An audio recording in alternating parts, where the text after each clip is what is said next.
So the roots do tend to kind of grow into this area, so be somewhat gentle with it as you break it up. See? You hear a few snaps, you feel a few snaps. It's not the end of the world. These things will regrow. But now they have the option to grow further, you know? So these aren't little babies. They're not so super duper fragile. And we have plenty if any type of problems happen. I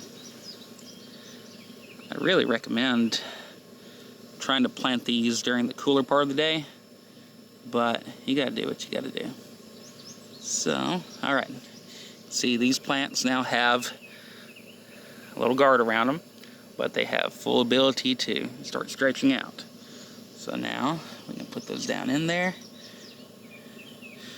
When everything's said and done, we will get these all reburied, but I'll go ahead and show you this.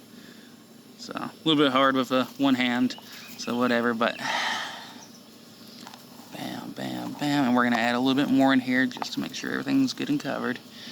But yeah, now that's in there, and I have some water that is getting to regular temp, so that way when I give them their first little watering to, you know, give them a go, it won't be so ice cold. You know, water that's come from pipes that are in the earth, a totally different temperature, you know. So, all right, now on to the next ones.